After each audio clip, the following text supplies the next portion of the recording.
할렐루야. 펀처치 베들교회 오신 여러분들을 주님의 이름으로 환영합니다. 우리 옆 사람에게 이렇게 서로 인사했으면 좋겠습니다. 당신은 하나님의 희망입니다.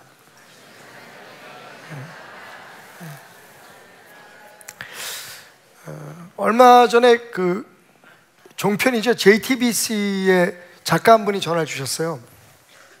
4부작으로 그 동성애에 대한 한국 종교 단체들의 생각을 좀 알아보는 토론회를 갖기를 원한다. 그래서 목사님 패널로 나오셔서 그 기독교, 한국 기독교가 생각하는 이 동성애 문제에 대해서 좀 허심탄회하게 이야기를 해달라는 그런 요청을 받았습니다. 근데 생각해 보니까 제가 할 말은 많은데 이게 한국 교회를 대표해서 해야 될 말이기 때문에 좀 정리가 되어야 될 것 같더라고요.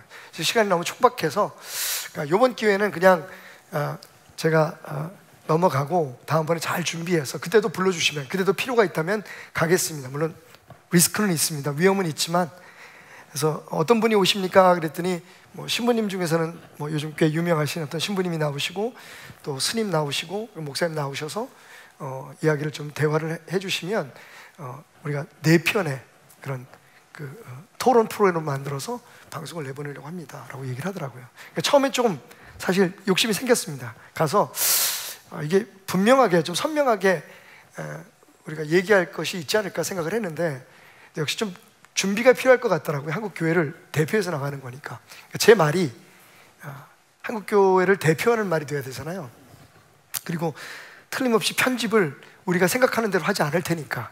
그래서 이제 좀 조심스러운 게 있어서 그렇게 전화를 끊고 바로 이제 언제 또 그런 기회가 오게 될지 모르고, 또 젊은 친구들이 저는 그런 질문을 많이 받는데 제가 충실하게 대답을 못 해준 것 같다는 생각이 들어서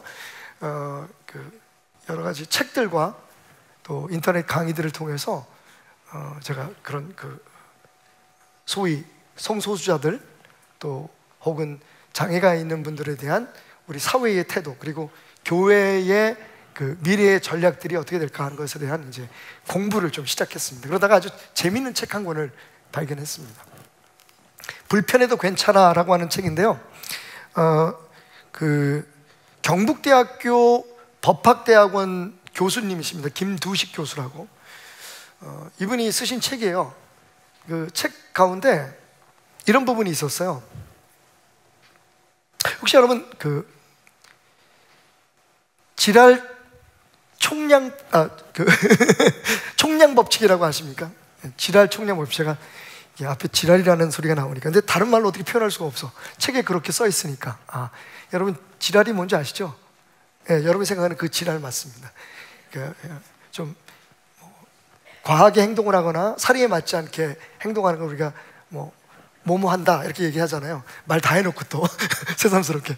근데 이 지랄 총량의 법칙이라는 제목에 그 챕터가 있었어요.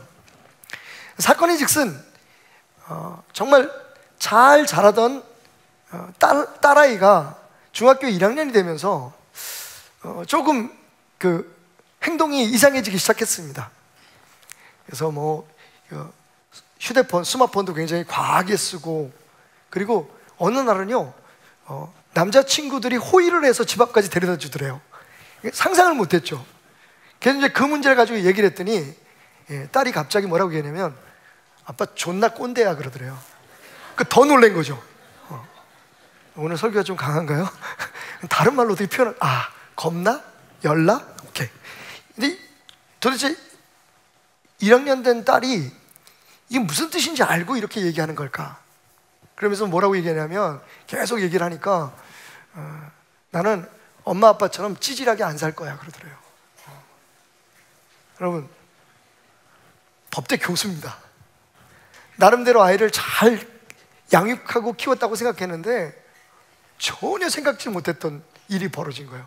너무 놀라서 거기에 제대로 대처하지 못하고, 이제 그 다음날 당신이 쓰는 책이 있어가지고 희망제작소라고 하는 곳에 가서 자기 옆자리에 앉아있는 유수주 선생이라고, 이분이 원래 그 인권운동을 하시다가 교편을 잡고 교사를 하시다가 이제 그 희망제작소에 와서 일을, 그러니까 인권운동을 이렇게 하게 하시는 분인데 약간 진보적인 분이시죠. 그분이 식사를 하면서 그렇게 얘기를 하더래요. 혹시 김 교수님 지랄 총량 법칙에 대해서 아십니까? 그래서 깜짝 놀랐대요. 그게 뭐죠? 그랬더니, 사람은요 사는 동안에 해야 할 지랄의 양이 있습니다. 사춘기 때 하든지 아니면 늦바람이 나서 늙어서 하든지 정해진 인생에 자기 분량의 지랄은 다 하게 돼 있습니다. 그걸 다 하기 전에는 안 죽는다는 거예요. 일종의 운명론 같은 거죠. 사람이 태어날 때부터, 어떻게 보면 되게 신앙적인 말인 것 같이도 들려요. 사람이 태어날 때부터 그의 운명이 결정돼 있고, 살아가는 동안에 그 사람이 해야 될 분량의 모든 일들이 결정돼 있다는 거죠. 그 중에서 정말 사리에 맞지 않고 도대체 이해가 안 가는 그런 행동들을 하는 그거를 해야만 죽는다는 거예요. 그래서 가만히 생각해보니까 일리가 있더라고요. 지랄 총량의 법칙. 그래서 이걸 저는 역시 직업이 목사니까 신앙적으로 한번 풀어봤어요.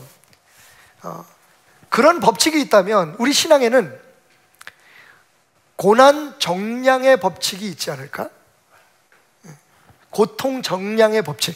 다시 말하면 우리 인생에 정해진 고통은 우리가 다 겪어야만 하나님의 사람으로 성숙되고 성장할 수 있다는 법칙.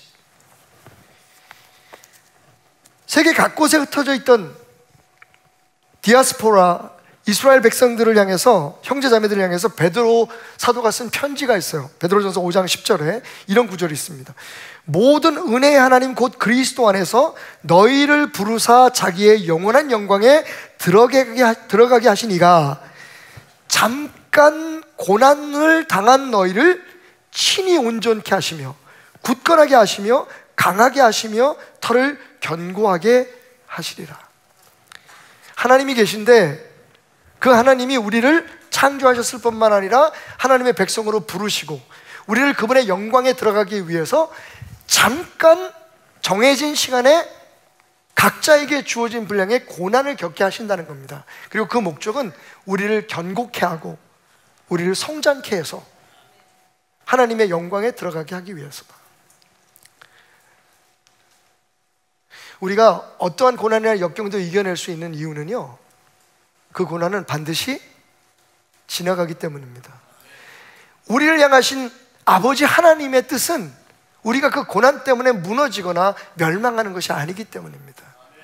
하나님은 우리가 감당할 수 있는 시험만을 허락하시고 고난을 허락하시고, 그 고난에는 반드시 목적이 있기에 지금 우리가 어디에 있든지 어떤 일을 겪고 있든지 하나님을 신뢰하는 믿음으로 이겨낼 때에 우리는 하나님이 우리를 창조하시고 부르신 목적인 십자가에서 피 흘려 죽기까지 우리를 사랑하셔서 대속하신 그 은혜의 의미, 그 구원의 기쁨에 들어갈 수 있게 되는 것입니다. 오늘 말씀의 주인공처럼 말이죠. 오늘 말씀은 우리가 너무 잘 아는 말씀입니다. 가끔 우리 그 성경 퀴즈 할 때, 젊은이들한테 성경 퀴즈 할 때 약간 넌센스 퀴즈로 이런 얘기를 해요. 성경에서 가장 이기적인 사람이 누구죠? 누가 박태남이라 그랬어. 저는 성경에 안 나와요. 저 성경에 안 나와요. 이기적이긴 하지만 성경에 안 나와. 성경에 나오는 가장 이기적인 사람은 누구라고요? 나아만입니다. 매일 나아만, 자기만 생각해. 오늘 나아만 얘기죠. 예, 이렇게 시작하죠. 아람 왕의 군대 장관 나아만은 그의 주인 앞에서 크게 존귀한 자니 이는 여호와께서 전에 그에게 아람을 구원하게 하셨습니다. 와우, 대단한 사람이에요, 그죠? 나아만이라고 하는 이 사람은 아람이라고 하는 왕국의 군대 장관이었습니다. 그리고 왕에게 굉장히 신임을 받는 사람이었어요. 근데 더 놀라운 건 하나님께서 그를 하나님의 구원의 역사의 큰 그림의 한 부분으로 사용하셨다는 겁니다. 아람은 이스라엘이 아니에요, 여러분. 우리가 흔히 말하는 이스라엘 사람들이 항상 혐오하는, 업신여기는 이방인 국가입니다. 그런데 그 국가를 통해서 하나님께서 이스라엘을 강건케 세우시는 도구로 사용하시고, 그리고 하나님의 큰 구원의 역사를 이루시기 위한 도구로 사용하셨는데, 거기에 쓰임받은 사람이 나아만이라는 거예요. 얼마나 대단합니까? 여기까지 들으면 정말 세상을 사는데 부족함이 없는 것 같고 모든 권력과 권세를 다 휘어잡은 사람인 것처럼 느껴집니다. 부러워할 만하죠. 그런데 여러분, 지금까지 얘기했던 모든 것들을 한 번에 무너뜨려버리는 나아만의 비밀이 있습니다. 다 알려진 비밀인데 그게 뭐냐면 그는 나병 환자였다는 겁니다. 이제 나병이라고 지금 성경에는 번역되어 있고요. 그리고 보통 우리가 한센병이라고도 이야기를 합니다. 근데 옛날에는 문둥병이라고 불렀죠. 그리고 그 문둥병에 걸린 사람은 문둥이라고 그랬습니다. 문둥병이라는 이름이 어디서 왔는지 아세요, 여러분?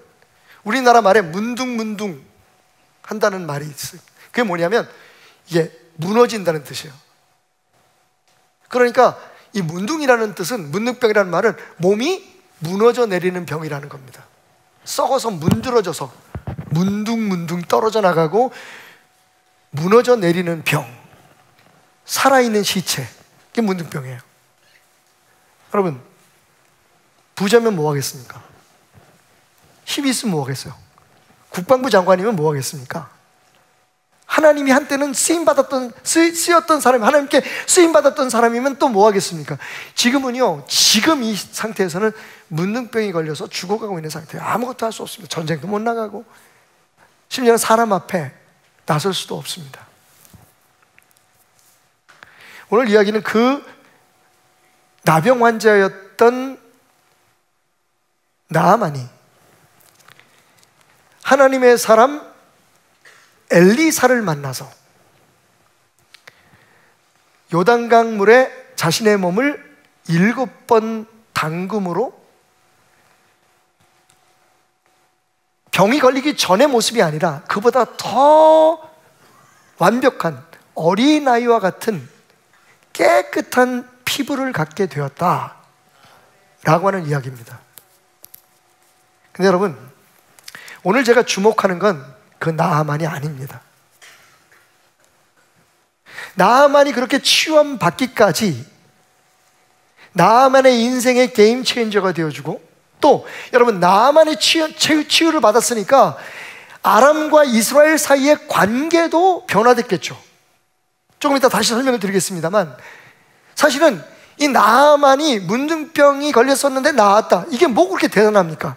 그런데 이게 하나님의 구원의 역사 속에 하나님이 그리시는 큰 그림의 굉장히 중요한 한 부분이에요. 근데 그보다 더 놀랍고 주목해야 될 부분은 뭐냐면, 그렇게 나아만이 치유함 받는 과정에 그의 인생의 게임 체인저가 되어주고, 그리고 하나님의 역사를 이루어 나가는 데에 변화점이 되어준, 발단이 되어준 한 사람의 이야기가 숨겨져 있기 때문입니다.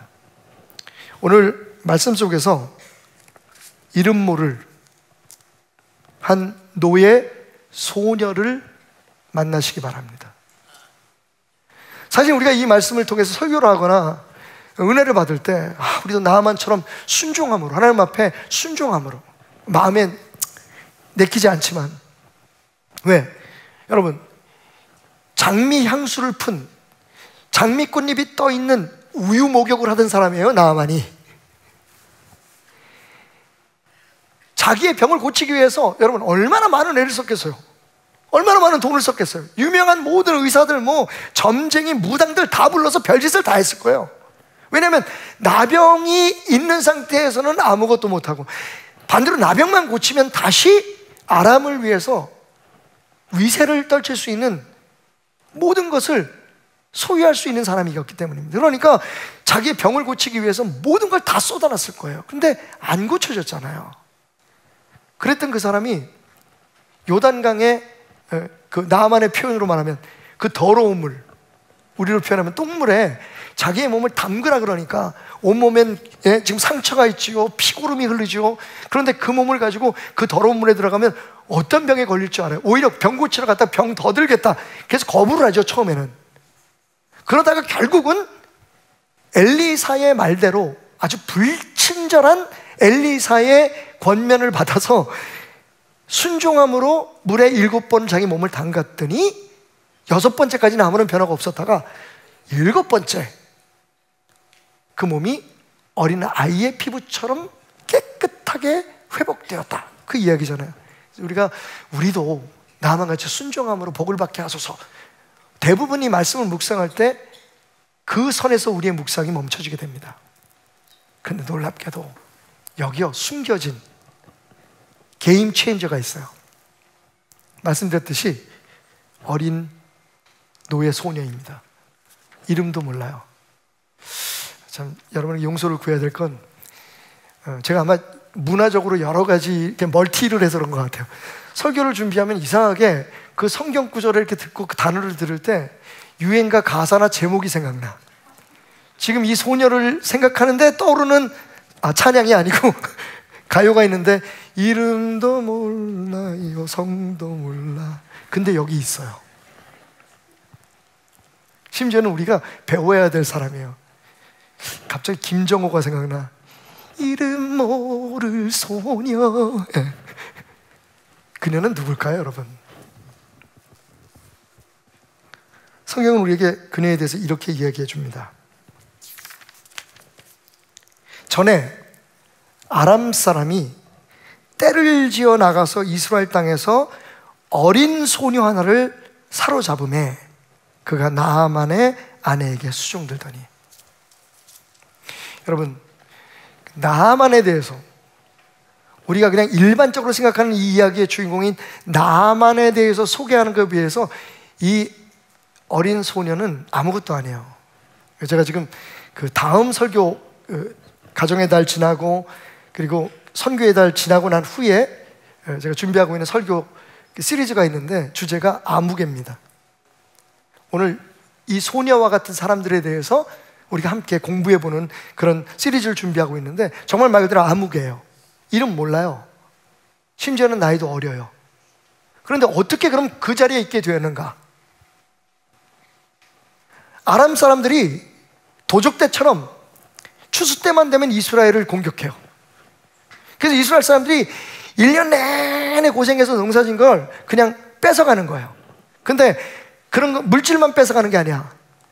한번 훅 휩쓸고 지나가면 이 도적대 같은 아람 군대들이 그곳에 여인들을 끌고 가고, 진짜 나쁜 건 오늘 이 소녀 같은 어린 소녀들을 잡아가요. 여러분, 이 소녀의 운명이 어떻게 됐을까요? 도대체 왜 잡아가는 걸까요? 그렇게 해서 끌려와서 그래도 이 소녀는 다행인 게 어디 팔려가지 않고, 그죠?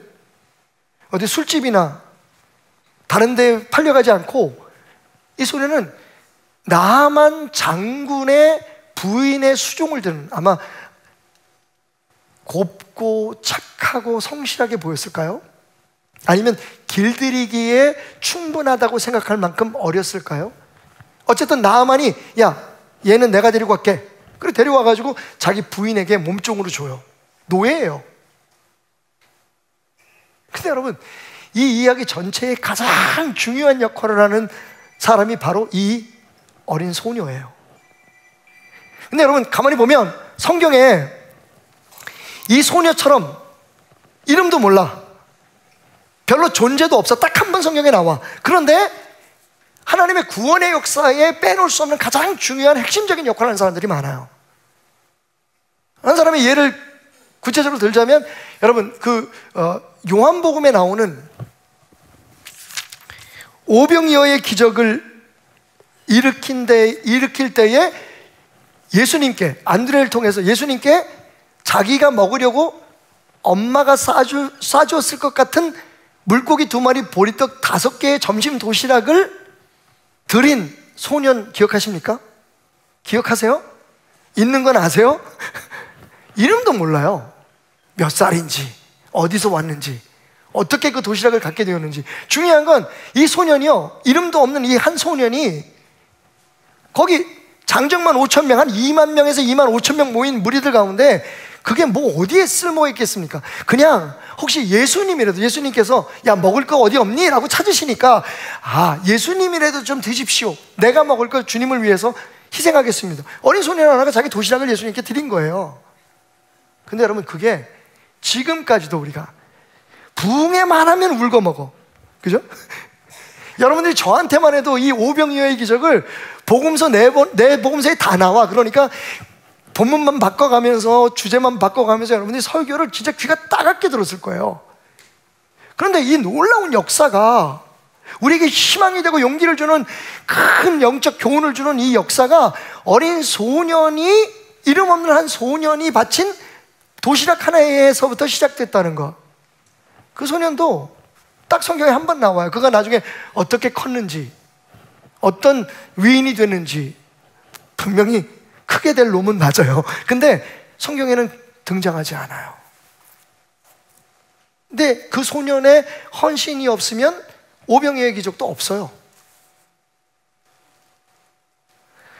또 유난히 성경에는 정말 그럴 수 없는 상황에서 하나님 앞에 자기 자신을 들여서 쓰임받은 사람들의 이야기가 많은데, 그것도 어렸을 때 노예로 잡혀가서, 볼모로 잡혀가서, 그 잡혀간 땅에서, 이스라엘도 아니에요, 자기 집도 아니에요, 부모님 다 떠나서 아무것도 없는 어린 나이에 끌려가서 하나님의 놀라운 구원의 역사의 중심적인 인물이 된 사람들이 유난히 많이 등장하는데, 대표적인 사람들이 요셉이나 다니엘이에요. 우리 아이들처럼 집에서 부모가 주는 그 용돈 받아가면서 사주는 밥 먹어가면서 자란 그런 유복한 집안의 아이들이 아니라, 어린 나이에 밑도 끝도 없이, 잘못한 것도 없이, 그냥 옆에 도둑 같은 적들이 쳐들어와가지고 너 나하고 같이 가, 목덜미 잡아서 끌고 가가지고 어렸을 때부터 자기네들이 원하는 거 시키고, 자기네들이 원하는 예배를 드리게 하고, 신을 섬기게 하고, 자기네들이 원하는 일을 시켰던 노예들이, 여러분, 요셉을 보십시오, 다니엘을 보십시오. 그리고 그들처럼 이름은 없지만 이 소녀를 보십시오. 아람이 어떤 나라였었냐면요, 이걸 생각하시면 돼요. 성경이 여러분 어떤 언어로 쓰여졌죠? 구약은 히브루, 히브리어로 쓰여졌습니다. 신약은 그리스, 헬라어로 쓰여졌죠. 그런데 구약과 신약에 공통으로 쓰여진 세 번째 언어가 있어요. 그게 뭐냐면 에라믹, 아람어입니다. 아랍어 아니에요. 에라빅이 아니고 에라믹, 아람어입니다. 아람이 어디입니까? 수리아예요. 수리아. 지금의 시리아예요. 그러니까 여러분, 예수님 당시까지, 적어도 1세기까지 이스라엘 백성들이 수리아 언어를 사용했다는 거예요. 달리타쿰, 소녀에 일어나라, 아람어예요. 에바다, 열려라, 아람어예요. 또 우리가 절대로 잊을 수 없는 아람어가 있는데, 특히 예수님께서 고통이 가장 심하셨을 때 외쳤던 단발마 소리예요. 뭐라고 말씀하시냐면 엘리 엘리 나마 사박다니, 나의 하나님 어찌하여 나를 버리시나이까. 아람어예요. 근데 여러분, 그런 위기 상황 속에서 그 언어가 터져 나왔다는 얘기는 뭡니까? 그 당시에 사람들이 아람어를 그냥 일상어처럼 사용했다는 거예요. 언제까지요? 1세기까지 적어도. 그러면 이 아람의 문화적인 영향력이나, 그죠? 사회적인 영향력이 얼마나 컸는지 아시겠죠? 그런 나라의 장수예요. 그런 나라의 역사를 변화시키고 그런 나라를 통해서 훗날 하나님의 거룩한 역사를 이루시기 위해서 쓰임받게 했던 이 사건이 한 이름 없는 소녀에 의해서 이루어졌다. 그렇다면 여러분, 좀 우리에게 위로가 되지 않나요? 나는 누구? 여기는 어디? 중요하지 않아요. 우리도 이 소녀처럼 게임 체인저가 될 수 있다는 거예요. 이 소녀는 성경에 나와 있지 않지만 아마 결국은 그냥 노예로 계속 대할 수는 없었을 거잖아요. 자기 생명의 은인인데. 심지어는요, 나아만이 병을 고치고 난 다음에 뭐라고 말하는 줄 알아요? 이스라엘의 여호와 하나님만이 진정한 신이시다라고 고백해요. 그러면서 엘리사를 통해서 하나님 앞에 양해를 구해요. 뭐라고 하냐면, 내가 아람의 군대 장관이다 보니 왕과 함께 하나님이 아닌 다른 신을, 우상을 섬기는 현장에 갈 수도 있고 때로는 거기서 제사를 지낼 수도 있습니다, 형편상. 그러나 하나님께 기도해서 용서를 구해 주십시오. 내 안에 신은 하나님밖에 없습니다. 내가 하는 모든 행동들은 다 거짓입니다, 쇼입니다. 내게 진실한 신앙이라고 하면 나를 고쳐주신 하나님만을 나는 믿겠습니다. 그리고는요, 이스라엘의 땅을 퍼가요. 흙을 퍼가요. 그러니까 여러분, 그 도둑대 같았던 아람과 때를 지어서 지금 쳐들어와가지고 이스라엘의 그 변방에 와가지고 사람들을 잡아가고 막 노략질을 했다는 거 아니에요. 근데 여러분, 그 일에 맨 앞장섰던 장군이, 총사령관이 개종을 해버렸어. 겉으로는 아니라도 마음으로는 하나님을 믿어. 이스라엘이 얼마나 귀하겠어요. 자기의 생명을 구원한 민족인데 하나님이 얼마나 고맙겠어요. 그러니까 그 이후에 아람과 이스라엘의 관계가 어떻게 되었을까라고 하는 건 질문이 필요 없어요.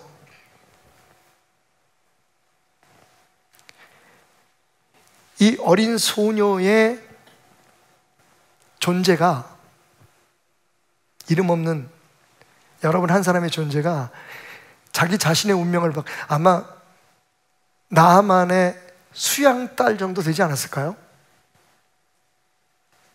이미 부모는 떠나왔고 죽었는지도 몰라요. 전쟁 가운데 고아일 수도 있고, 아니면 부모가 있는데 강제로 이별했을 수도 있고.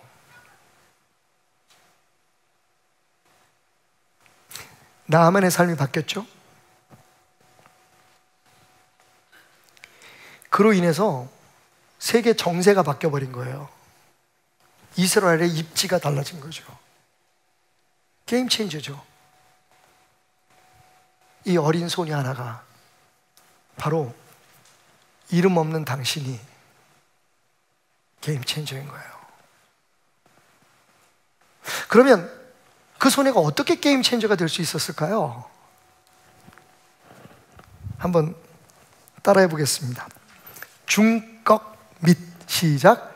중꺽 밋. 여러분 많이 들어보셨죠? 중꺽 마. 중요한 건 꺾이지 않는 마음이다. 예. 요즘 뭐 스포츠 하시는 분들이나 심지어는 얼마 전에 끝난 그 총선 때도 막 모든 사람들이 중간미 나는 끝까지 할 거야. 막 꺾이지 않는 마음으로.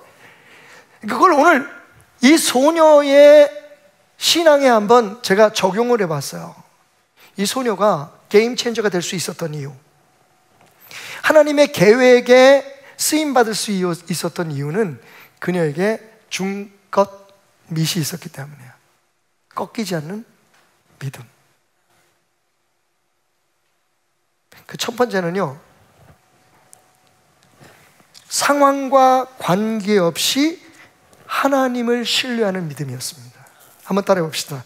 진짜 믿음은 상황과 관계없이 하나님을 신뢰하는 것입니다.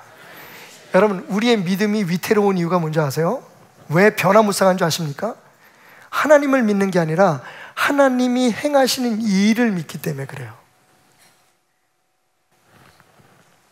제가 지난 금요일 날 사랑하는 그 후배인 그리고 동역자인 우리 이재일 목사님 교회에 가서 감리교회인데 집회를 봉회를 인도했어요. 근데 저녁에 뭐 거기도 온 세대가 모여서 예배를 드리는 그런 예배라고 해서 마지막으로 목사님 그 여러 가지 기도 제목이 있는 성도들을 위해서 안수를 좀 해주십시오. 뭐 강사로 불려갔으니까 거절할 수가 없어서 예, 그렇게 합시다. 그래서 안수를 시작하는데 훈련이 얼마나 잘 됐는지 예배가 끝나니까 전부 다 강단에 올라가서 이렇게 줄을 맞춰서 앉더라고요. 근데 사실 저는 기도할 때 이렇게 앉혀서 기도하는 걸 별로 좀 좋아하지 않습니다. 피합니다. 왜냐하면 건강적인 이유예요. 허리가 끊어질 것 같습니다, 여러분. 뒤까지 다 안수라고 갔는데 돌아보니까 또 꽉 찼어. 또 안수하고 갔는데 꽉 찼어. 그래가지고 11시 반까지 했어, 안수를. 예. 8시 반에 예배가 시작해가지고 11시 반까지 설교하고 안수하고 허리가 끊어질 것 같아. 제가 생각한 게 있어요. 두 분의 모습이 기억났는데, 하나는 우리 교회 창립자신 박덕종 목사님이 몇 번 쓰러지셨는데 성도들이 몰랐죠. 가족들도 몰랐어요. 길에서도 쓰러지시고 뭐. 그래서 이제 몸이 아주 안 좋은 상태에서 그래도 계속 치유 사역을 하시니까 부흥회 나가셔가지고 교회에서, 제가 그때는 곁에 없었어요. 저 미국에 있었으니까. 그래서 성도들한테 항상 감사한 마음을 가지고 있어요. 그래서 사실은 할 수만 있다면 모든 걸 다 베델에 쏟아놓고 가고 싶은 마음이 감사해서 그래요. 내가 지키지 못했던 아버지 곁에 여러분들이 계셨으니까. 강단을 한 손으로 이렇게 잡으시고 그리고 안수를 하시더라고요.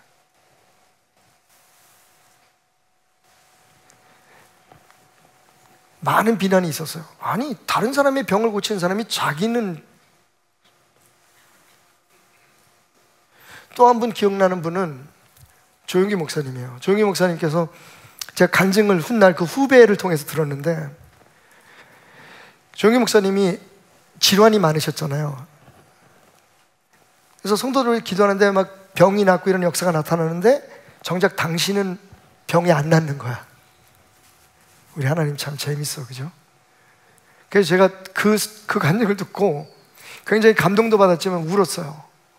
제가 가지고 있는 답을 하나님께서 응답해 주신 것 같아서. 조용히 목사님이 이렇게 기도하셨대잖아요. 한 손으로 기도하면서 한 손으로 강단을 잡고, 하나님, 저 사람들을 병 고쳐주시는데 왜 내 병은 안 고쳐주시나요? 그러면서 안수를 했대요. 상상 가십니까, 여러분? 우리가 생각할 때는 정말 확고한 믿음을 가지고 하나님이 병 고쳐주십니다, 하나님께서 또 그렇게 가르치셨잖아요. 그런데 정작 당신은 그 확신이 없었던 거야. 제가 무슨 말씀을 여러분에게 드리려고 하냐면요, 우리는 하나님을 믿는 거지 하나님이 그렇게 하실 것을 믿는 게 아니에요. 제가 안수를 하면서, 우리 교회에서도 마찬가지고 안수를 하면서 누가 물어봐요.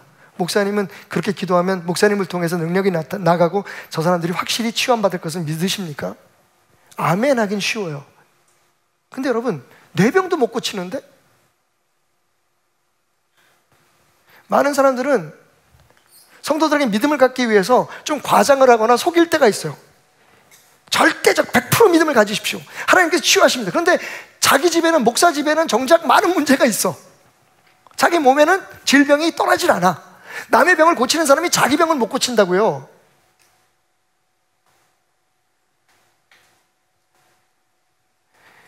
그래서 하나님을 못 믿는다. 아니, 다른 사람 병 고치는 사람이 자기 병을 못 고쳐? 여러분, 오늘 여기서 우리가 주목해야 될 건, 이 소녀가 자기가 진짜 얘기를 했어요.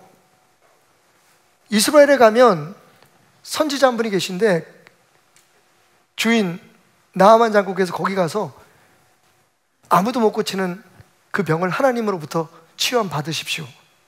말하기는 쉽지? 근데 여러분, 이건 믿음 아니면 어려운 게, 만약에 그렇게 안 되면 어떡해? 죽는 거지 뭐. 어린 소년이니까 뭐 죽고 사는 게 문제가 안 됐을 수도 있지만, 여러분, 제가 누구를 위해서 안수를 하는데, 하나님, 이 사람 안 고쳐지면 저 아주 여기서 쪽박 찹니다. 쪽팔려서 어떡합니까? 이런 마음으로 기도하면 저 기도 못하죠, 그죠? 제가 기도할 때는 저를 통해서 역사하실 하나님의 그 보여지는 능력을 바라면서 기도하는 게 아니에요. 여러분, 진실을 좀 아십시오. 저는 그 시간에도 여전히 역사하시는 하나님 그분을 의지하는 거예요. 그러니까 날 수도 있고 안 날 수도 있어요. 내 잘못 아니라니까? 여러분도 마찬가지예요. 근데 우리는 그런 상상이 있어요. 내가 기도하면 하나님 들어주신다. 근데 그거 다 목사들이 그렇게 가르쳐서 그래. 믿고 기도하는 건 다 이루어진대. 여러분, 다 이루어지는데 누구의 뜻대로? 알기는. 우리가 믿음에 대한 오류가 있어요, 지금. 이 소녀는 환경을 믿은 게 아니에요. 하나님이 하시는 일을 믿은 게 아니라 하나님 그분을 믿은 거예요. 생각해 보세요. 어린 나이에 뭔 죄가 있어서 여기 잡혀왔어? 우리는 지금 우리가 살고 있는 그곳에서 살면서 우리가 사랑하는 사람들이 곁에 있는데도 뭐가 잘 안 되면 불평하고 원망하고, 그죠? 어쨌든 지랄의 총량을 채우기 위해서 살아가는데, 이 소녀는요, 집에서 완전히 어린 나이, 어린 소녀라 그러잖아요. 여기서 주목해야 될 게 뭔지 아십니까? 나중에 나아만이 자기가 섬기는 왕에게 가서 그 이야기를 합니다. 이스라엘에서 온 한 소녀가 제게 이런 권유를 합니다. 그래서 제가 이스라엘 가서 치유를 받으려고 하는데 왕이시여 허락해 주십시오. 그럴 때 뭐라고 얘기하냐면 이스라엘에서 온 한 소녀라고 얘기를 해요. 그러니까 이 소녀가 잡혀온 지 얼마 안 된 시기예요. 아직 트라우마라면, 여러분 상상해 보십시오. 그냥 유학 간 거 아니에요. 잘 사는 집에 입양 간 거 아닙니다. 그냥 전쟁터에서 부모가 눈앞에서 죽었을 수도 있어요. 그냥 밑도 끝도 없이 목덜미 잡혀서 지금 끌려온 거예요. 어린 것이 여자아이예요, 여러분. 그 운명이 그 당시에 사회상으로 보면 야, 이거 어떻게 될지 몰라요 지금. 근데 여러분, 이 아이는 여전히 하나님을 믿고 있네요. 그냥 믿는 게 아니라 자기에게는 철천지의 원수잖아요. 자기를 포로로 잡아온 그 군대의 장군이에요. 원수 중에 원수예요. 그냥 내버려 두면 죽어요. 할렐루야. 원수 갚는 거예요. 그때 이 소녀가요, 자기 여주인에게, 나만의 부인에게 이렇게 얘기합니다. 마지막으로 우리 하나님의 사람에게 한번 가보면 좋겠어요. 하나님을 의지했으면 좋겠습니다. 아니, 어린 것이 어떻게 이런 믿음을 가질 수 있을까요? 우리 뭐 조금만 기도에다가 뜻대로 안 되고 시기에 맞춰서 안 이루어지면 금방 불평하고 원망하고 투정 부리고, 하나님이 있느니 없느니, 내 기도가 뭐가 잘못됐느니 뭐. 여러분, 이거 바뀌어야 우리의 삶이 하나님의 은혜 가운데 변화될 수 있습니다. 게임 체인저가 되길 원하시면요, 여러분 태도부터 바꾸세요. 믿음부터 바꾸세요. 여러분이 지금 어떤 상황에서 어떤 일을 겪고 있는지 하나님은 그냥 하나님이시라니까. 우리가 하나님을 믿어야지. 하나님이 우리에게 해주시는 걸 믿어요? 하나님이 역사하는 걸 믿어요? 할 수도 있고 안 할 수도 있다니까. 그러니까 남의 병을 고치는 목사님은 정작 당신은 그 질병으로 고통을 받으면서 다른 사람의 아픔을 느끼게 하신 것도 하나님 뜻이에요. 하나님을 믿어야지. 환경과 형편을 보면 안 돼요. 여러분 그 유명한 엘리야가 갈멜산에서 850명의 그 거짓 선지자들과 싸우죠. 피투성이가 된 그런 선지자들과 싸워서 승리를 합니다. 하늘에서 불이 떨어져가지고 할렐루야, 제단에 막 불이 응답이 임하죠. 그래서 대승을 거두고 그 모든 선지자들을 다 몰살시켜 버립니다. 그런데 바로 다음 장에 보면 그런 엘리야가 이세벨이라고 하는 여인이 협박을 해요. 너 내가 키우는 우리 제사장들 다 죽였지? 내일 이맘때 너를 똑같이 네가 우리 제사장들이 한 것처럼 네 목을 맬 거야. 여러분, 그것도 군대를 보내거나 자객을 보낸 게 아니에요. 사신을 보냈어. 메신저를 보냈다 그래요. 겁주는 거야, 입으로. 솔직히 제가 볼 때는 이세벨도 엘리야를 무서워했을 것 같아요. 안 그러겠어요, 여러분? 상상해 보십시오. 물로 푹 적셔놓은 그 나무에 불이 붙어요. 그것도 하늘에서 불이 떨어져가지고. 여러분이 만약 그 소문을 듣고 그 소식을 알았다면 하나님의 사람 엘리야를 통해서 역사하신 하나님을 어떻게 두려워하지 않겠어요? 그러니까 군대를 못 보내는 거야. 그냥 입으로 겁을 주는 거야. 너 내일 죽일 거야, 너. 근데 여러분, 놀라운 건 그 850명 앞에서 피투성이가 된 그 거짓 선지자들 앞에서 그 충혈된 눈으로 자기를 노려보는 그 사람들 앞에서 당당했던 엘리야가요, 이세벨이라고 하는 여인 한 사람의 입으로 하는 협박에 자기 생명을 위해서 도망을 칩니다. 칼멜산 위에서 불을 떨어뜨리신 하나님은 지금 나를 협박하고 있는 그 여인의 앞에서도 하나님이신데, 하나님을 믿으면 우리의 믿음이 상황과 환경과 관계없이 하나님을 신뢰함으로 매달려 있을 수 있거든요. 근데 우리는 신앙생활을 그렇게 안 배워왔어요. 안타깝게도 누구도 그렇게 안 가르쳐 준 것 같아. 그러니까 무슨 기도하는 게 이루어져야 하나님이 나와 함께 하시고, 죽을 병이 고쳐져야 하나님의 능력이 있고. 여러분, 저는요 이 스토리 속에서요 엘리사의 말을 듣고 순종해서 병을 고친 나아만보다 그 누구도 아무 말도 해주지 않았는데 하나님 앞에 가시면 당신이 나을 겁니다라고 얘기했던 이 소녀의 믿음이 훨씬 더 좋은 믿음이라고 생각해요. 우리는 시키는 거 좋아하잖아요, 그죠? 법 만드는 거 좋아해요. 그래서 은혜는 사라져버리고 복음은 없어지고 다 율법주의로 빠져요.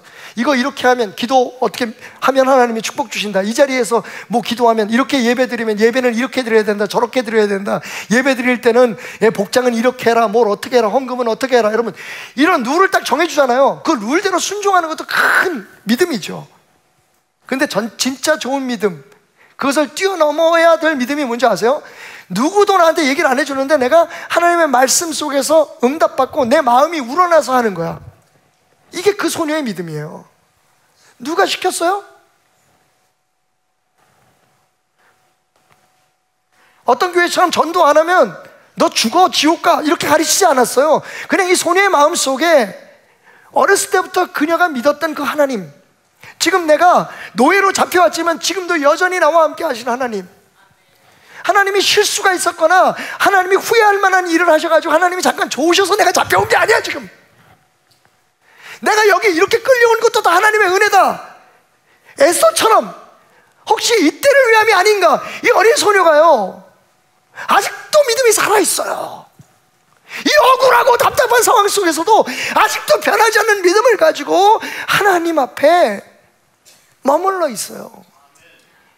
우리 도대체 뭡니까? 우리 자녀들 잘 되고 우리 가정 잘 되고 우리 하는 사업 잘 되고 우리 몸 건강해야만 하나님이십니까? 그러니까 하나님이 실제적으로 역사하시는 데에 그 능력이 우리의 삶을 바꿔놓지 못하는 거예요. 하나님을 믿는데 형편, 상황 관계없이 하나님에 대한 믿음을 키워 가셔야 돼요. 제가 죽을 때까지 설교하면 뭐 하겠습니까? 여러분의 마음이 바뀌어야 돼요. 여기 우리 하나님 예배하러 나온 겁니다. 그죠? 어떻게 하면 잘 살고 어떻게 하면 부유하게 되고 힘을 얻을까를 배우기 위해서 나온 게 아니에요. 그건 전적으로 하나님의 손에 있고 하나님은 절대로 여러분을 실망시킬 선택을 하지 않으십니다. 그 하나님을 믿는 거예요. 그러니까 여러분의 삶 속에 어려움이 있고 혹은 지금도 세상에서 고칠 수 없는 질병을 앓고 있다고 해도 여러분, 하나님은 여전히 당신의 하나님이신 거예요. 이 믿음이 역사를 바꿉니다. 이 믿음이 우리가 사랑하는 사람들의 삶을 바꿔놔요. 두 번째는 참 믿음은요, 이 소녀에게서 보는 참 믿음은 드러나 보여지는 믿음이었죠. 그냥 속에 숨기고 있는 믿음이 아니었어요. 말씀드렸듯이 이거 죽을 얘기예요. 만약 갔는데 그냥 가요. 오늘 보니까, 그죠? 왕한테 허락을 받아야죠. 그거 혼자 가겠어요? 보면, 말씀에 보면 군대가 같이 따라가. 장군이 가는데 그럼 문둥병자라도 아직은 장군이에요. 그러니까 사람들 막 군대들이 몰려가죠. 그래서 갔어. 이 소녀 얘기 하나 듣고 갔는데 가봤더니 아무것도 없어. 이거 가짜잖아. 그럼 여러분 어떻게 돼요? 이 소녀의 운명은 끝인 거예요. 근데 얼마나 믿음이 확고했냐면 이 소녀는 그걸 말을 해요. 안 해도 되는데. 우리 같으면 오히려 내 인생을 그렇게 말아먹은 그 나아만이라는 놈, 지금은 이렇지만 하나님한테 천벌을 받고 있구나. 저 그런 얘기 많이 듣거든요, 주변에서. 하나님 믿는 사람들이 그렇게 얘기를 해요. 저 저주받을 동성애자들, 우리 교인들 다 끌고 가는 저 망해야 될 교회들, 기가 막히죠. 여러분, 진짜 믿음은 그렇게 드러날 수 없어요. 그거 가짜예요. 그건 뭘 믿는 줄 아세요? 내가 잘 되는 걸 믿는 거예요. 나한테 잘해주시는 하나님만 하나님인 거예요. 그래서 우리의 삶에 능력이 나타나지 않아요. 하나님 아파하세요.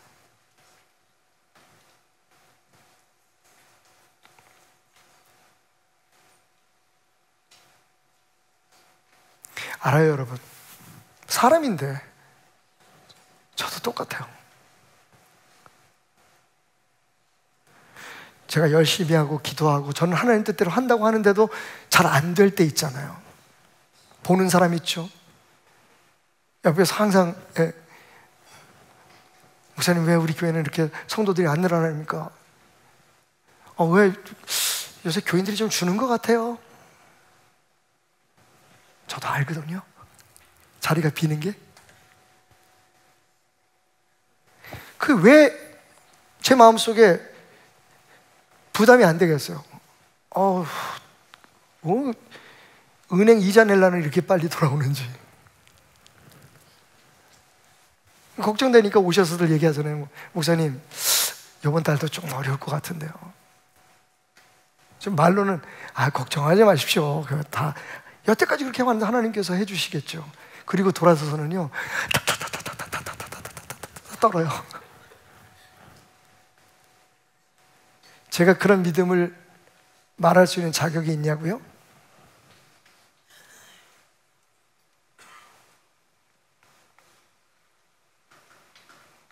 이건 할 말은 아닌데, 아까 지랄 총량 법칙에 사춘기 때도 아니고 늙어서도 아니 늦바람도 아니고 신앙생활하면서 지랄 총량을 채우시는 분들이 계시더라고.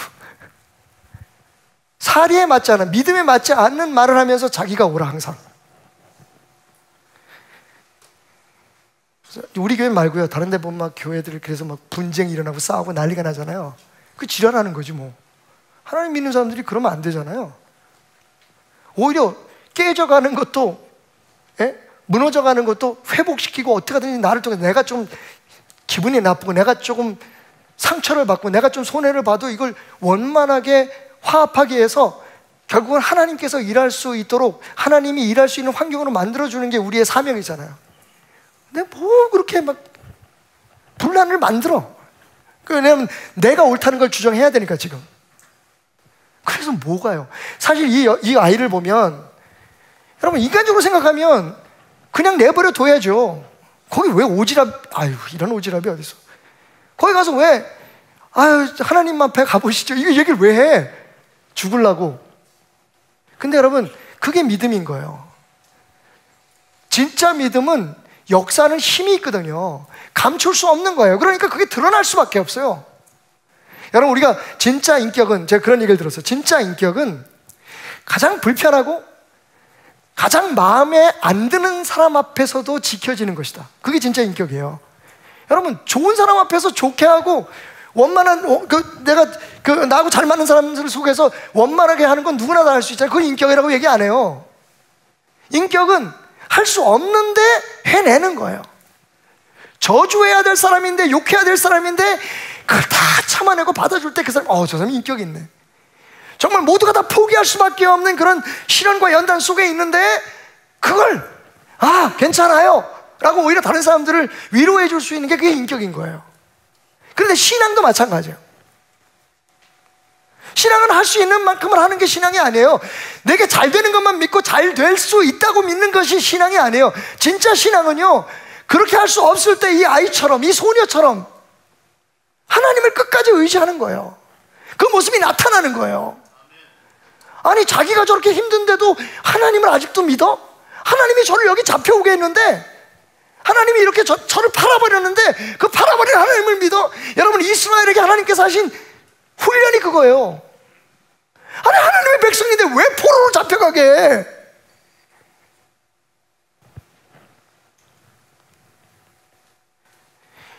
여러분 이제 조금 이해가 되십니까? 우리가 겪고 있는 상황, 우리가 서 있는 상황 정말 억울하고 마음에 안 들어도 그때가 바로 우리의 진짜 믿음이 드러나야 될 때예요. 여러분 이 이야기 속에서 사실은 우리가 본받아야 될 건 나만의 순종보다 이 어린 소녀의 자기뿐만 아니라 모든 사람들의 운명을 바꿔놓은 하나님이 계획하신 그 일을 이룰 수 있도록 길을 연 이 믿음이에요. 저는 제 주변에 똑똑한 사람들 참 많이 봐요. 근데 진짜 이런 믿음을 가지고 다른 사람들에게 존경받는 사람들을 참 찾아보기가 어렵더라고요. 우리가 하나님 앞에 나올 때 똑똑한 게 필요합니까? 아니면 믿음이 있는 게 필요합니까? 이 소녀는 도대체 뭐예요? 공부도 못했어요.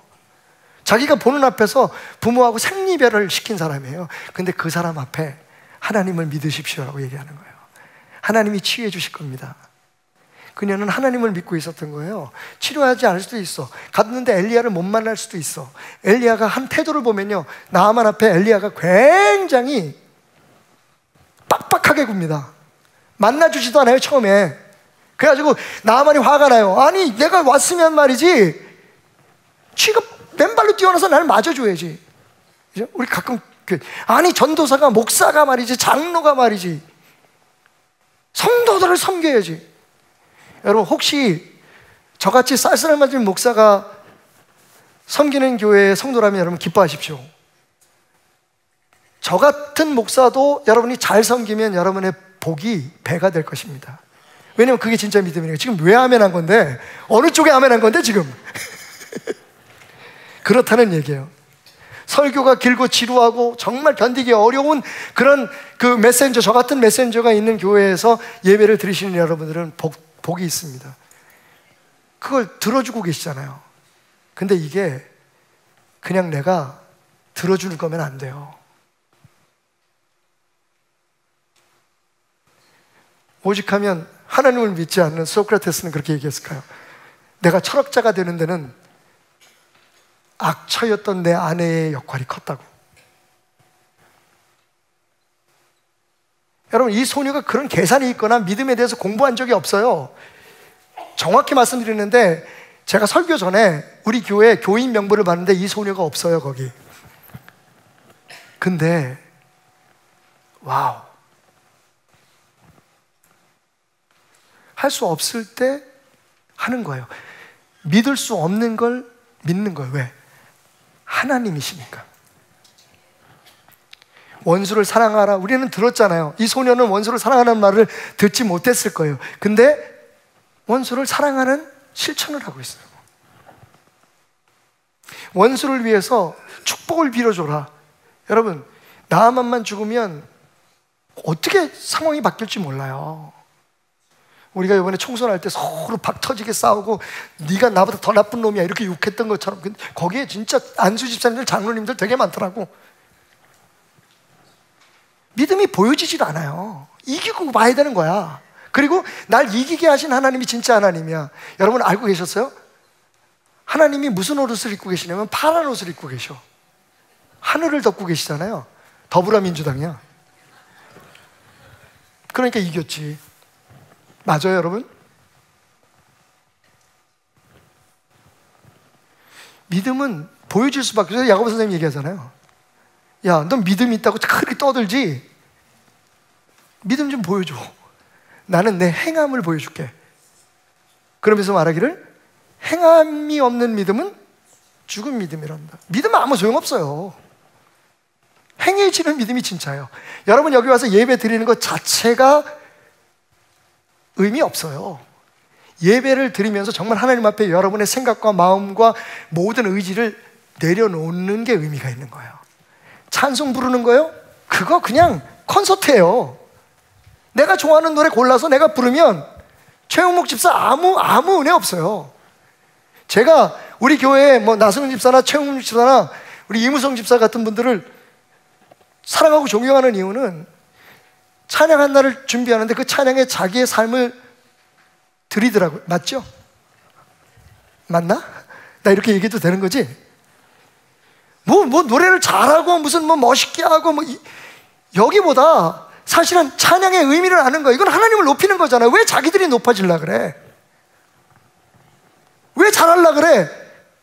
잘나려는 목적이 함께 예배하러 오는 사람들에게 하나님의 영광을 나타내고 하나님께 예배할 수 있도록 하기 위해서인가요? 아니면 내가 좋은 지휘자고 내가 좋은 찬양 인도자고 내가 좋은 솔리스트고 내가 좋은 연주자고 우리 찬양팀이 다른 교회보다 더 잘해?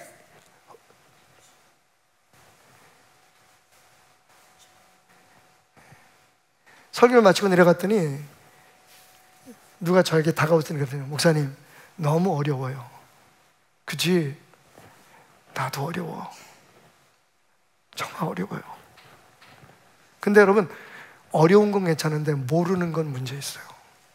우린 너무 많이 속아왔어요 지금. 하나님을 예배하는 법을 배우고 하나님을 섬기는 법을 배우고 하나님에 대한 믿음을 배워야 하는데, 그러니까 교회 안에서도 똑똑하고 인정받고 교회 안에서도 뭔가 많고 간증거리가 많은 사람이 하나님 앞에 복을 많이 받은 사람이라고 존경을 받아요. 목사도 학위도 많고 성도들 많이 모으는 능력도 있고.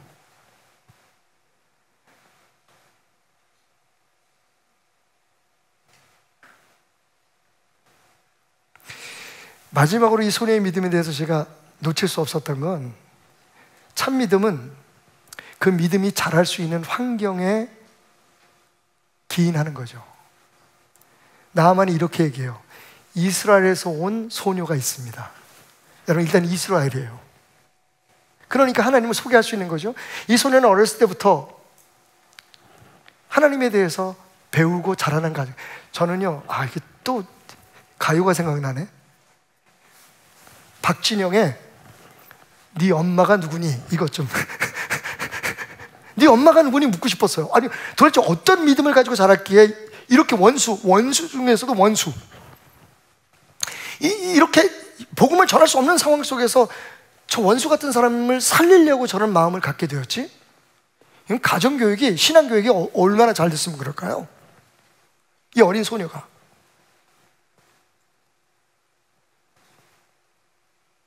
그 환경이 선천적일 수도 있지만 여러분, 우리에게는 후천적일 수 있어요.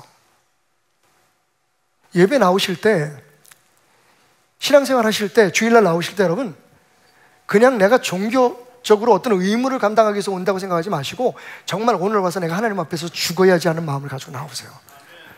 그러면 우리의 고백이 달라질걸요? 다음 주에 한 주간 동안 우리 그 코리아 투게더라고 하는 그 단체의 목사님들과 함께 저희가 이제 MT를 가는데, 제 아내가 거의 매일 빠지지 않고 저한테 하는 얘기가 있어요. 처음엔 좀 듣기 싫었는데 이제는 그냥 나를 위해서 그런 말 하는 이상해. 다른 거 아니에요. 여러분들 아마 동의하실 거예요. 저하고 대화를 해보신 분들은 제가 제 말을 너무 많이 해요. 아니, 설교는 당연히 제가 말하는 시간이니까 제가 깨달은 걸 여러분에게 나누는, 근데 그게 아니라 대화하다가 중간에 제가 탁탁탁탁 끊어요. 제가 알아. 이게 안 고쳐지네. 저를 사랑하는 제 아내는 계속 제 곁에 있으니까, 여보 요번에 가시거든 들으세요. 그냥 하고 싶은 말 있어서 좀 들으세요, 여보. 근데 잘 안 돼.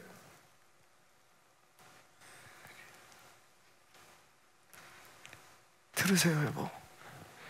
사실 여러분, 제가 그 모임에서 나이가 제일 많아요. 그거 뭐 자랑이라고. 어제 제 친구가 죽었어요. 중학교 동창인데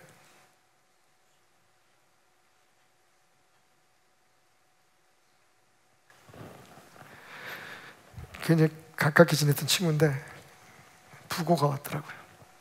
가족도 없어. 아들 하나 있고 상주가 형이더라고. 우리는 어떤 모습으로 마지막 사랑하는 사람들에게 부고장을 보낼지 제가 많이 생각을 했어요.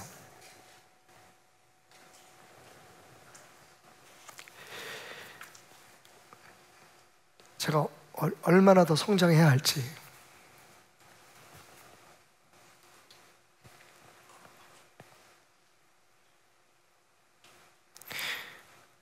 여보, 자꾸만 젊은 목사들을 가르치려고 하지 마세요.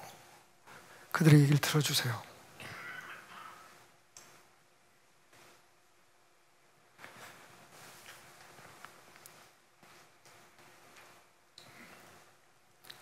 종교 생활에 익숙해지면 익숙해질수록 우리는 교만해집니다, 여러분. 내가 지금 뭘 하고 있는 것 같아. 그죠? 하고 있잖아, 지금 열심히. 이 바쁜 때 주일날 나와서 그 먼 데서부터 와가지고 예배 드리고 뭐 이 정도면 뭐. 그리고 교회는 말이야.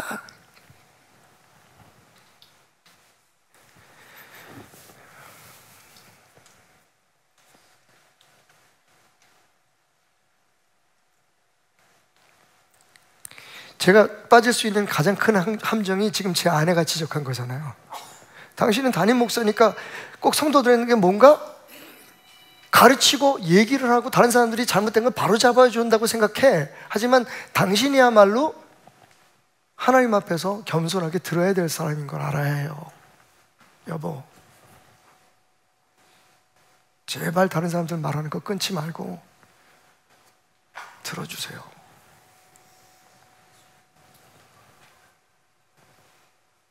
사람 바뀌는 거 어렵잖아요, 그죠?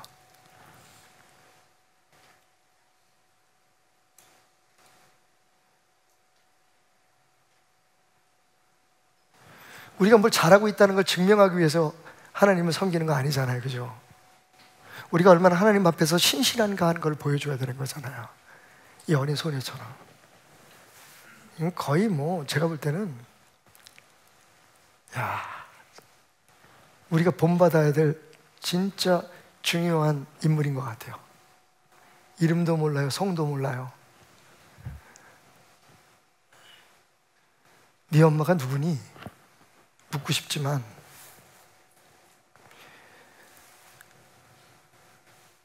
여러분, 이건 교회를 위해서거나 제 자신을 위해서거나 여러분이 드리는 말씀이 아니에요. 여러분을 위해서 드리는 말씀이에요. 하나님이 다시 한번 바라보시는 성도가 되시라고요. 그런 당신은 게임 체인저가 될 수 있어요. 이 소녀처럼. 여러분, 예수님께서 병자들을 고치시고 기적을 행하실 때마다 하신 말씀이 있어요. 내 믿음이 너를 구원하였느니라.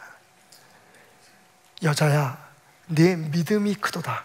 내 소원대로 되리라.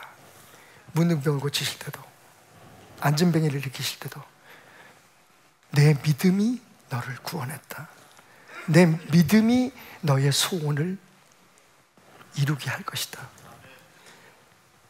여러분, 결국 우리는 믿음 싸움을 하고 있는 거예요.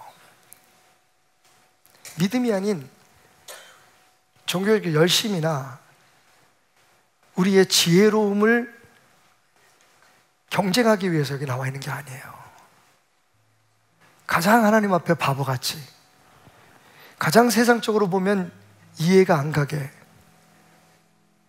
그런 상황에서도 하나님을 바라보고, 그런 형편에서도 하나님만을 믿을 수 있는, 내 삶에 어떤 일이 닥쳐올지라도 하나님의 부르심에는 절대 실수가 없다. 하나님 절대 후회하지 않으신다. 그러면 내가 지금 겪고 있는 이 질병이, 내가 겪고 있는 이 상황이, 내가 지금 겪고 있는 이 답답함이, 내 눈에 보이는 이 부조리하고 정의롭지 않은 일들이, 내 마음에 안 드는 저 사람들이, 하나님께서 나를 세상을 변화시키는 게임 체인저로 사용하시기 위해서 이끄시는 하나님의 손길이다.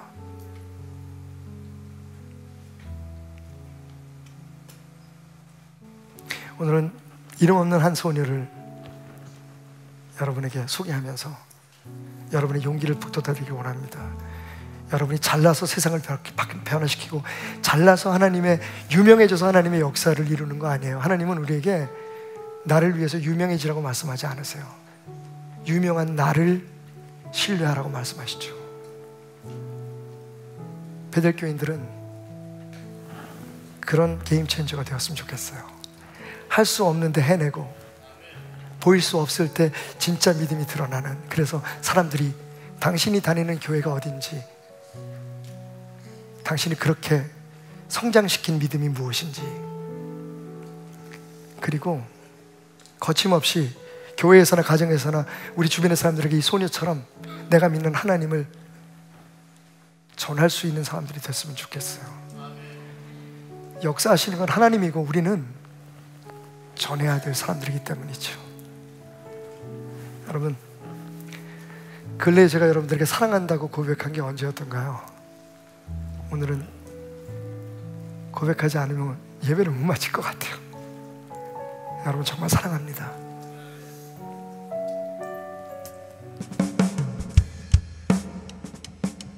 우리가 이 시간 같이 하나님 앞에 찬양으로 영광 올려드리길 원합니다. 오늘도 주님과 함께함으로 우리 안에 근심이 떠나가고 슬픔이 없을 줄로 믿습니다. 우리 같이 하나님 앞에 고백하며 나가겠습니다.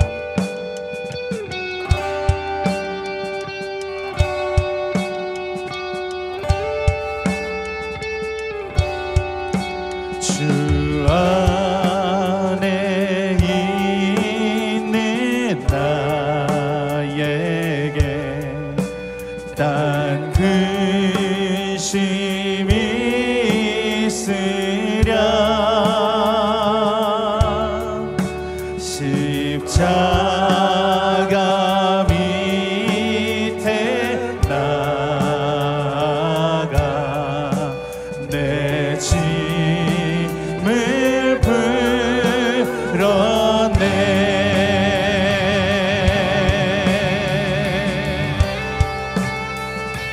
그 두려움이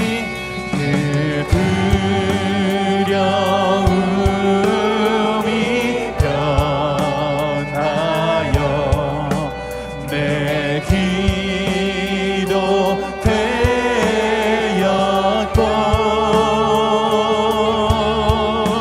첫날의 한숨 변하여 내 노래 되었네.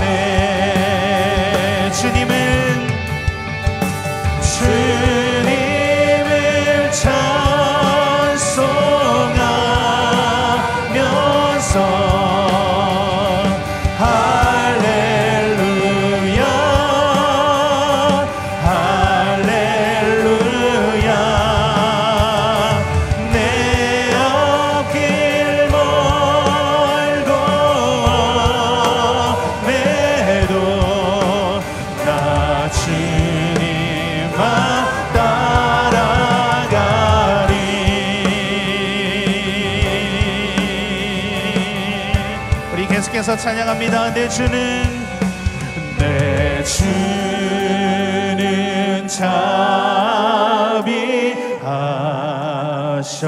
자비하셔서 늘 함께 계시고 내 굽힌 밤을 아시고 늘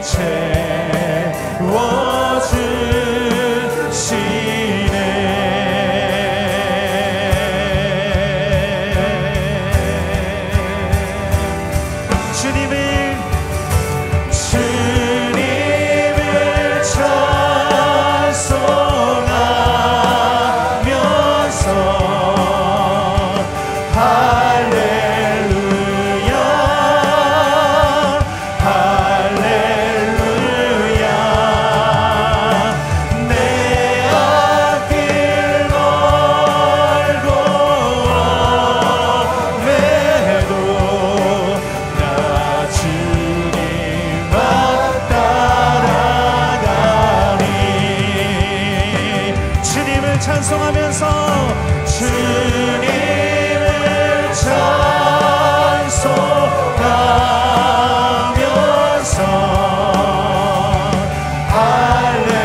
할렐루야 할렐루야 내 앞길 멀고 매도 나 주님만 우리 한 번 더 고백하며 주님께 나아갑니다. 주님을 찬송하면서 주님을 찬송하면서 할렐루야 할렐루야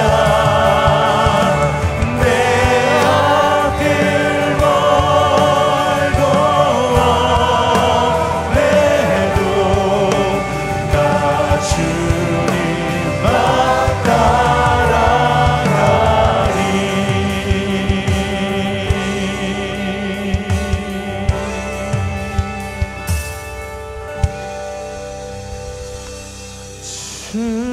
주님을 찬송하면서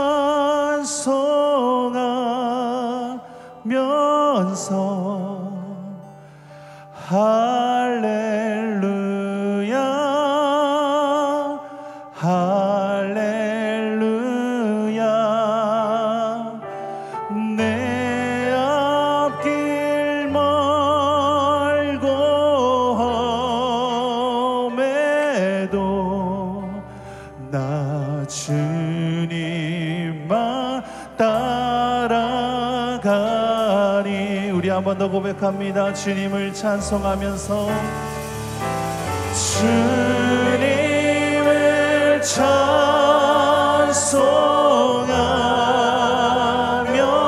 찬송하면서 할렐루야 할렐루야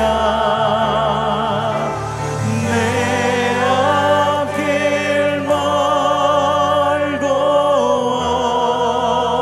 매도 나 주님만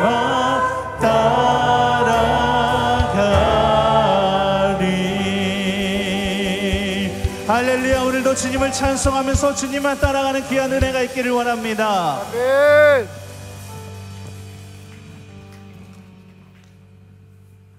오늘도 귀한 주님의 은혜 가운데 주님과 항상 함께하는 은혜의 시간 되기를 소망합니다. 모든 열방의 소망 되신 주님을 우리가 이 시간 계속해서 찬양하며 나가길 원합니다. 우리 다 같이 일어나서 기쁜 마음으로 박수치며 우리 이 시간 신나게 하나님 앞에 찬양하며 나가겠습니다. 아멘.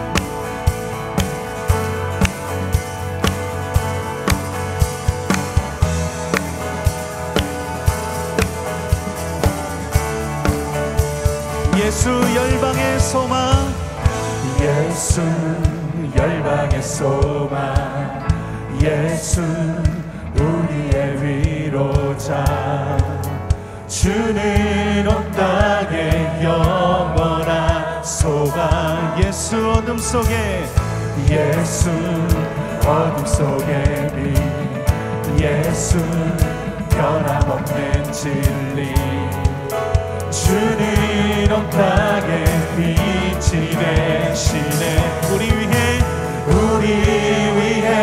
죽으시고 다시 사신 생명의 주 우리 위해 죽으시고 다시 사신 생명의 주 주님만이 소망이요 변함없는 반석이라 주님만이 온 세상을 비추시네 또 죽음에서 부활하신 우리 구주 평강의 왕 주를 믿니 모든 자의 소망 되신 주를 믿네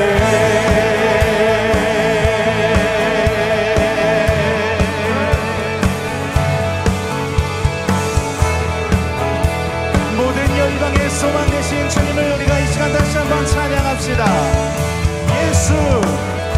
예수 열방의 소망 예수 우리의 위로자 주는 온 땅의 영원한 소망 예수 어둠 속에 예수 어둠 속에 빛 아멘.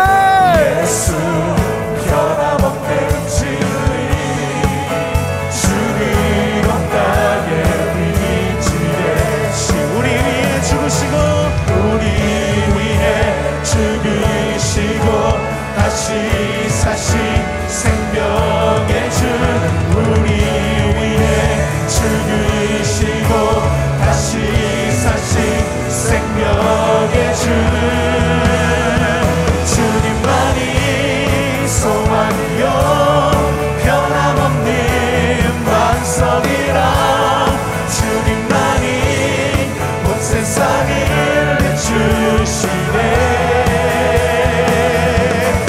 죽음에서 부활하신 우리 구주 평강의 왕 주를 믿니 모든 자의 소망 되신 우리 위해 죽으시고 우리 위해 죽으시고 다시 사신 생명의 주 우리 위해 죽으시고 다시 사신 우리 위해 죽으시고 우리 위해 죽으시고 다시 사신 생명의 주 우리 위해 죽으시고 다시 사신 생명의 주 주님만이 소망이요 변함없는 반석이라 주님만이 온 세상을 비추시네 또 죽음에서 부활하신 우리 구주 평강의 왕 주를 믿는 모든 자의 소망 되신 주님만이 소망이요 변함없는 반석이라 주님만이 온 세상을 비추시네 또 죽음에서 부활하신 우리 구주 평강의 왕 주를 믿는 모든 자의 우리 마지막으로 한번 선포합니다.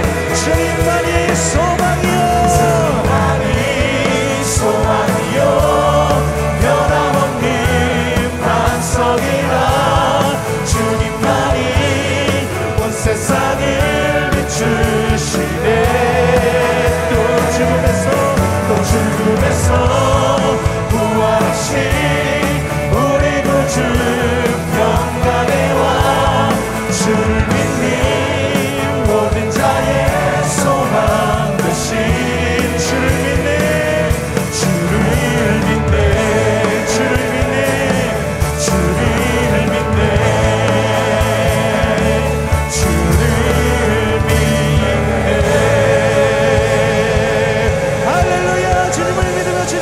찬양합니다. 우리 계속해서 박수 치며 주님 앞에 이 시간 나아가겠습니다. 할렐루야. 아멘. 전능하신 나의 주 하나님을 능치 못하실 일 전혀 없네. 우리의 모든 간구도 우리의 모든 생각도 우리의 모든 꿈과 모든 소망도 신실하신 나의 주 하나님을 우리의 모든 괴로움 바꿀 수 있네. 불가능한 일 행하시고 죽은 자를 일으키시니 그를 이길 자 아무도 없네. 주의 말씀 의지하여 깊은 곳에 금을 던져 오늘 그가 놀라운 일을 이루시는 것 보라. 주의 말씀 의지하여 믿음으로 금을 던져 믿는 자에게 능치 못함 없네. 우리 한 번 더 전능하신 나의 주 하나님을 능치 못하실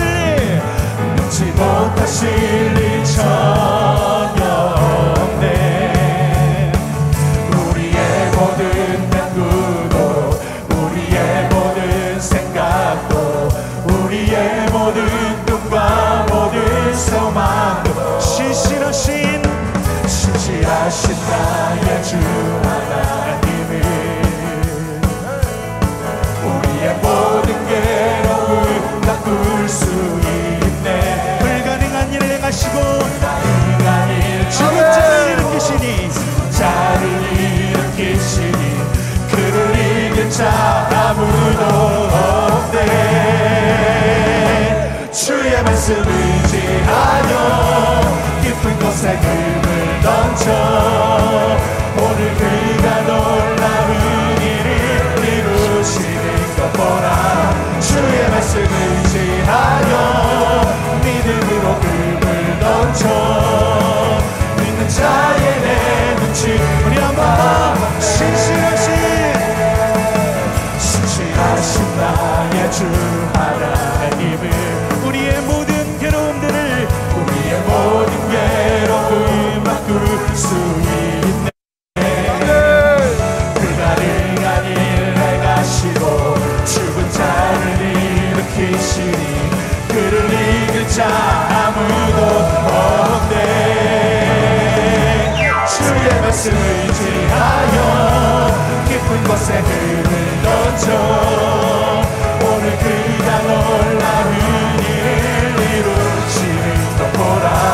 주의 말씀 의지하여 믿음으로 금을 던져 믿는 자에게 늦지 못한 주의 말씀 의지하여 깊은 곳에 금을 던져 오늘 그가 놀라운 일을 이루시는 것 보라. 주의 말씀 의지하여 믿음으로 금을 던져 믿는 자에게 우리 마지막 한번 더 선포합니다. 주의 말씀 의지하여 깊은 곳에 금을 던져 오늘 그가 놀라운 일을 이루시는 것 보라. 주의 말씀 의지하여 믿음으로 금을 던져 믿는 자에게 능치 못함 없네. 믿는 자에게 능치 못함 없네. 믿는 자에게 능치 못함 없네. 할렐루야. 하나님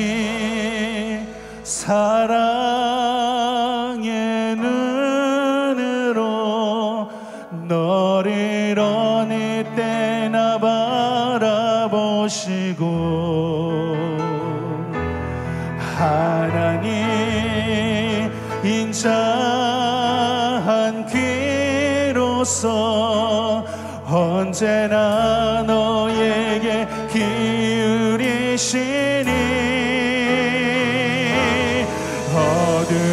어두움에 밝은 빛을 비춰주시고 너의 작은 신음에도 응답하시니 너는 어느 곳에 있든지 주를